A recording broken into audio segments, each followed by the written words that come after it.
নমস্কাৰ বন্ধুসকল, আজি হৈ যোৱা গ্ৰেড 4 এক্সামত কেনেধৰণৰ কুৱেশ্যন এনসাৰ সোধা হৈছিল তাৰে 20টা কুৱেশ্যন এনসাৰ আজি আমি আপোনালোকৰ মাজলৈ লৈ আহিছোঁ।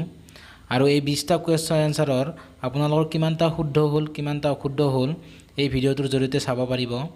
আৰু প্ৰথম কুৱেশ্যন আছে, নৰেন্দ্ৰ মোদী ষ্টেডিয়াম ক'ত অৱস্থিত? আৰু এইটোৰ উত্তৰ হ'ব আহমেদাবাদত অৱস্থিত। নেক্সট কুৱেশ্যন আছে, আহোমৰ শেষ ৰজাজনৰ নাম কি? উত্তৰ হ'ব পুৰন্দৰ সিংহ।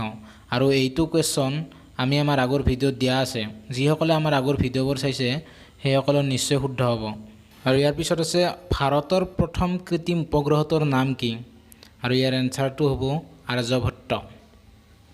আৰু নেক্সট কুৱেশ্যন, MPLADৰ সম্পূৰ্ণ নাম কি? আৰু ইয়াৰ এনচাৰ হ'ব লোকেল এৰিয়া ডেভেলপমেণ্ট। ইয়াৰ পিছত আছে, কোনটো আন্দোলনত কনকলতা বৰুৱাৰ মৃত্যু হৈছিল? আৰু ইয়াৰ এনচাৰটো হ'ল ভাৰত ত্যাগ আন্দোলনত মৃত্যু হৈছিল। 6 নম্বৰ কুৱেশ্যন, অসম ৰাজ্যিক সংগ্ৰহালয় ক'ত অৱস্থিত? আৰু ইয়াৰ এনচাৰ হ'ব গুৱাহাটীত অৱস্থিত। নেক্সট কুৱেশ্যন আছে, অসমৰ দ্বিতীয় মুখ্যমন্ত্ৰী কোন আছিল?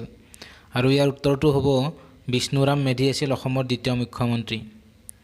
8 নম্বৰ কুৱেশ্যন, অ' মোৰ আপোনাৰ দেশ প্ৰথম প্ৰকাশ পোৱা মেগাজিনখনৰ নাম কি আছিল? আৰু ইয়াৰ এনচাৰ হ'ল বাঁহী। আৰু ইয়াৰ পিছত আছে, 8 মে'ত কি দিৱস পালন কৰা হয়?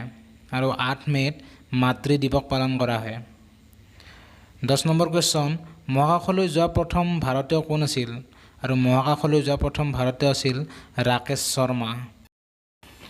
আৰু নেক্সট কুৱেশ্যন আছে, প্ৰথম ক্ৰিকেট ৱৰ্ল্ড কাপ কিমান চনত হৈছিল? আৰু ইয়াৰ এনচাৰটো হ'ব 1975 চনত হৈছিল, আৰু এইটো হৈছিল ইংলেণ্ডত। 12 নম্বৰ কুৱেশ্যন আছে, দুৰান্দ লাইন কোন দুখন দেশৰ মাজত অৱস্থিত? আৰু ইয়াৰ এনচাৰটো হ'ল পাকিস্তান আৰু আফগানিস্তানৰ মাজত অৱস্থিত। 13 নম্বৰ কুৱেশ্যন, হিমা দাস কোনবিধ খেলৰ লগত জড়িত? আৰু এনচাৰ হ'ল দৌৰ। 14 নম্বৰ কুৱেশ্যন, পৃথিৱীৰ আটাইতকৈ ডাঙৰ হ্ৰদটোৰ নাম কি? এইটোৰ এনচাৰ হ'ল কেস্পিয়ান চি। আৰু 15 নম্বৰত আছে, UAE আৰবৰ মুদ্ৰাৰ নাম কি? আৰু ইয়াৰ এনচাৰটো হ'ল ধীৰহান। নেক্সট কুৱেশ্যন, থাইলেণ্ডৰ ৰাজধানী কি? আৰু ইয়াৰ এনচাৰ হ'ল বেংকক। আৰু নেক্সট এনেকুৱা এটা কুৱেশ্যন দিয়া হৈছিল যে কোনবিধ খেলত বল ব্যৱহাৰ নহয়? আৰু ইয়াৰে অপশ্যনকেইটাৰ ভিতৰত এনচাৰটো হ'ব বেডমিণ্টনত। 18 নম্বৰ কুৱেশ্যন, গেংটকৰ ৰাজধানী কি? আৰু গেংটকৰ ৰাজধানী হ'ল ছিকিম। ইয়াৰ পিছত আছে, প্ৰথম ICS বিষয়া কোন? আৰু ইয়াৰ উত্তৰটো হ'ব আনন্দৰাম বৰুৱা। আৰু 20 নম্বৰ কুৱেশ্যন আছে, ভিক্টোৰিয়া মেম'ৰিয়েল মিউজিয়াম ক'ত অৱস্থিত? আৰু ভিক্টোৰিয়া মেম'ৰিয়েল মিউজিয়াম কলকাতাত অৱস্থিত। গতিকে বন্ধুসকল, এই 20টা কুৱেশ্যন আপোনালোকৰ কিমানটা শুদ্ধ হ'ল চাই ল'ব। আৰু নেক্সট কুৱেশ্যন এনচাৰ আমি নেক্সট ভিডিঅ'ত লৈ আহিম।